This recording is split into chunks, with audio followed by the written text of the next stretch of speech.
Hello. What's up, everybody? We're back. We're in the middle of this fucked up battle. Everyone's dying. Let's get into it. Chapter 34 Portillion. Portillion burst through the doors with a blast of cold air, sending them clattering across the sandy ground. He strode down the path to the canal with confidence, arms raised toward the flying chariot and the demonic sorcerer, the massive paper dragon shapes stretching out behind them. Portillion magically amplified his voice to an earth-shattering volume and roared, "Stop!" The chariot stopped, hanging in midair. The wizard turned to face his baby-faced opponent. The visitor turned to regard his baby-faced opponent. His smile seemed painted on, artificial in its defiance.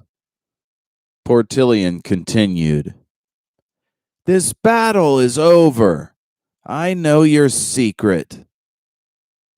The cries of the wounded and dying soldiers began to die down. Again, I'm repeating words. The cries of the wounded began to die down. The cries of the wounded soldiers began to die down, their assailants freezing in place, weapons at the ready. Portillion resumed, "I know what you are, and I know why you're doing this." The dragon-headed chariot began to descend. As it did, the segments of its body swirled in its wake. Jets of fire and black smoke erupted from its nostrils. Mighty explosions rocked the cavern, the earth rolling below Portillion's... roiling. Mighty explosions rocked the cavern, the earth roiling below Portillion's feet. A terrifying wail pierced his skull and throttled his internal organs. He breathed deeply, stifling the urge to vomit. The chariot came to a stop near the water's edge, its colorful body floating just above the canal, shore to shore. The wizard growled in mute. The wizard growled in mute fury, his wicked smile transformed into a horrible sneer. The creature responded with contempt. "Is that so? Tell me, boy, what do you know?" His hands drifted out from his robes, withered fingers crackling with eldritch energy. Up from the earth came 10 giant stone beings, each one flexing their granite muscles before they moved in, presumably planning to grind Portillion and his companion into a bloody soup. He ignored them, but it wasn't easy. Portillion ended the amplification and lowered his voice near to a whisper. "I know you are not a monster. I know you have no desire to kill. I also know you are terribly lonely and have no one to share your powers with." The wizard shook so faintly, only a seer of Portillion's power would have detected it. The old man spoke, angrier and more hostile than before. The old man spoke, angrier and more hostile than before. The smile had left his wrinkled face. "You know nothing, boy. You and your child priestess are like worms before my majesty." Suddenly, the wizard grew to an enormous height, dwarfing Portillion and Therese. Water. The dragon's segmented body broke into sections, floating up and forming an enormous fiery knife hanging in the air near the wizard's hand. Thunder roared, and a dark mist began to encircle the young magic user. Lightning sparked between points in the fog, blinding Portillion each time it fired. Portillion adopted a thoughtful, sensitive expression. He looked over to Therese. Her fear was plain, from the twisted coil of her posture to the faint yellow hairs on her arms standing at attention. He looked back at the wizard and stepped forward, within a few yards of one massive slipper. He lowered his hands in a gesture of offering. His voice was warm.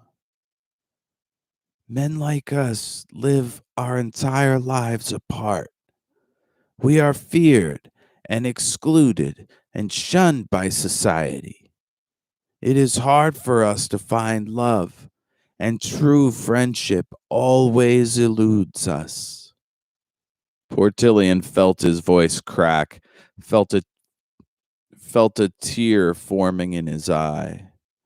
The face of the wizard's henchman peeked slowly up over the side of the chariot. His eyes were wide, wider than any Portillion had ever seen. He is a child, and he hears me. He continued to walk and to speak, despite the wizard's He continued to walk and to speak, despite the wizard's oppressive display of strength. But I have found a better way. I have been blessed by a force I know not what. I have been granted the gift of true friendship and true affection. Through hardship, through sadness, through all manner of disappointments, I have known the comfort of belonging. He pointed to Therese across the canal to Grundle and Ayanna, and beyond them to the crumpled forms of Martok and Captain Stargazer. Despite all of my isolation, despite years of feeling empty and alone, I have finally found a family. He dropped to one knee and reached out his hands. Tears streaming down his reddened cheeks, he spoke in a clear and crystalline tone. I want that for you. The wizard stumbled, fell back against the fiery chariot, and began to change. As he shrank rapidly into his robes, the poor deformed shape of Pongus began to grow, to stretch, and to harden, until the being in the chariot was no longer a pitiable wretch, but a man with a soft and sorrowful expression, a man whose fears had lifted, a man with the heart of a child. The chariot disappeared. The wizard and the servant had joined together in a new body. The newly formed man dropped to his knees before Portillion and wept. Therese ran to the pair and dropped to her knees as well. The three of them held hands, and soon they were smiling. The battle was over. That's pretty cool, huh? Kind of groovy. It's a weird way to win a battle, right? It's just the friends we've made along the way. My former co-host Kathy, actually, that was her idea. She was like, maybe maybe they don't have to beat the bad guy. They can get him to stop, and that's what I came up with.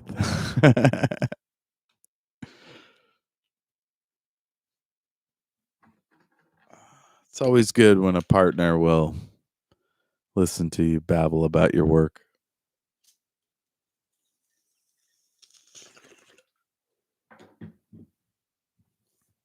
Chapter 35. Reynold. What the hell? Reynold struggled to reach his feet. Everything hurt, but surprisingly, his armor was undamaged. His bones, which should have been completely demolished, were intact. Even his sword was unblemished, its blade gleaming, shaped just as true as it had been before the conflict. All around him, his soldiers were coming too. He could see their confusion at having survived the battle without a scratch. What manner of sorcery is this? Martok, do you live? Reynold cast about for his champion. The huge man was groaning beside the bridge, his massive axe laying at his feet. He too appeared undamaged. Across the bridge, remarkably completely repaired, he could see his sister and Verkelet shakily rising to their feet. Beyond that, the boy wizard and his priestess lover were kneeling together with a man in a simple gray tunic. How can this be? We were all dead?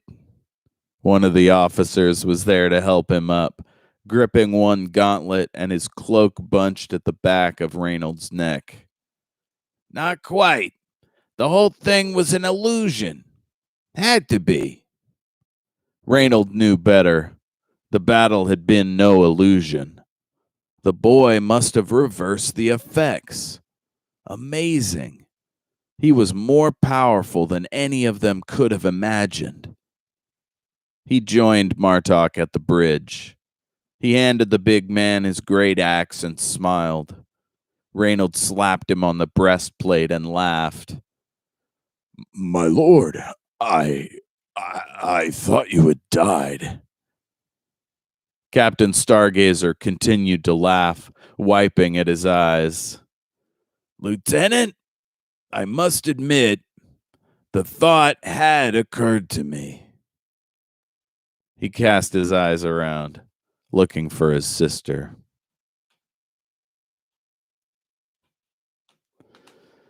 Oh, boy.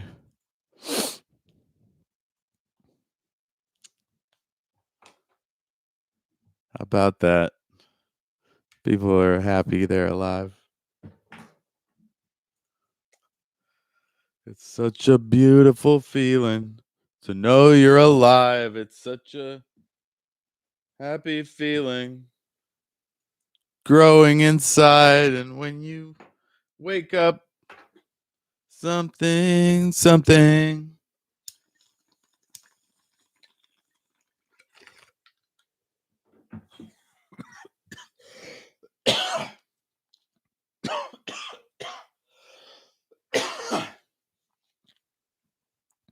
Chapter 36. Aeana. Aeana stirred.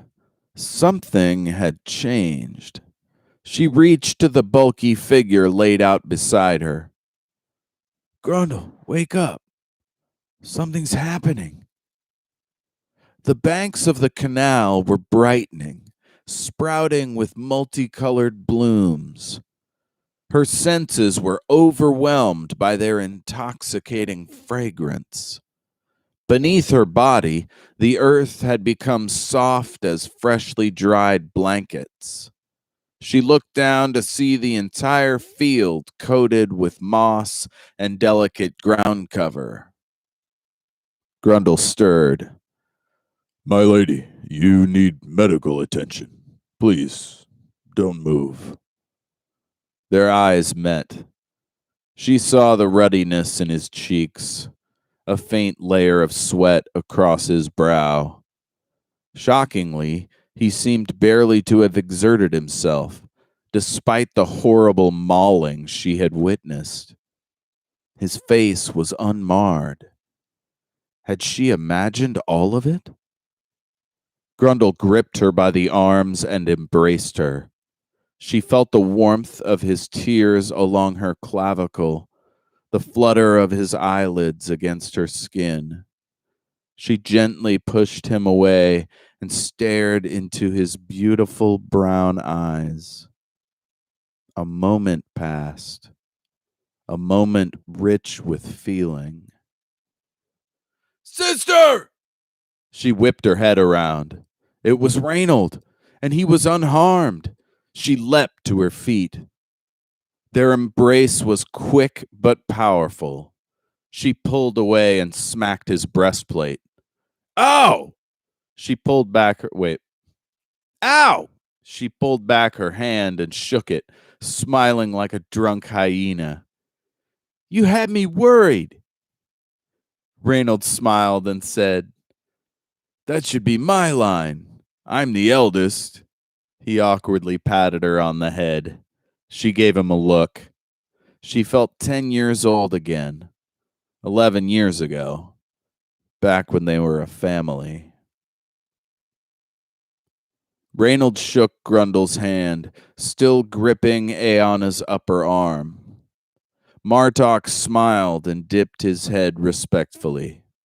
Aeonna followed suit. Then Grundle pointed across the softly babbling brook. Beside the beautifully carved mahogany bridge, having been magically repaired, 3 figures were kneeling, hand in hand. All the monsters, including the evil wizard, were gone, as was the fearsome chariot.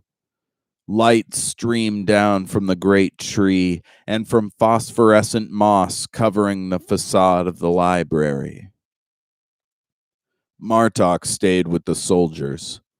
Grundle, Aeonna, and Reynold crossed the bridge, hands on weapons, ready to strike at the first provocation.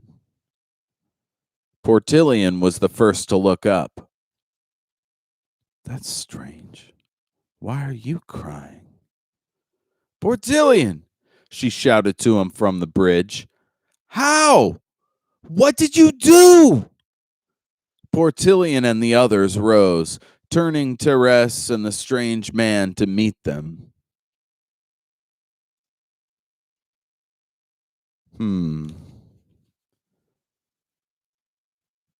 The 3 rose, Portillion turning Therese and the strange man to meet them. He was thin, almost emaciated, and wore a look of sadness. And yet, he was happy. Why? Portillion responded, "I didn't do anything. He did." He nudged the man forward to meet her. The man dipped his head, showing respect. She did the same. "Hello, my name is Aeonna Stargazer of House Ferul, daughter of—" He cut her off. "I know who you are, Your Mercy. I knew as soon as you arrived. I believed you a threat, but I know now that I was wrong." He stepped forward, palm up, lip quivering. She went to him, felt his endless yearning and impossible power, and rushed to cradle him in the love of her blessed mercy, Zora the beautiful. Peace and blessings be upon her. Zora the kind, Zora the teacher of wisdom and keeper of, especially if they didn't have one in real life. But what is real life exactly? Looking around at the scene, she couldn't be quite sure.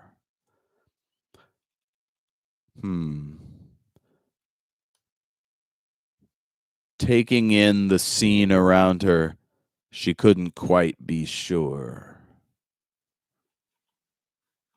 How's that? She couldn't quite be sure. So, a few little confusing things there, but basically, Portillian's all happy. She's like, "Why is he happy?" And then the guy seems to know everything, which is a little disturbing. But she's just happy nobody died, I think is what she's all stoked about.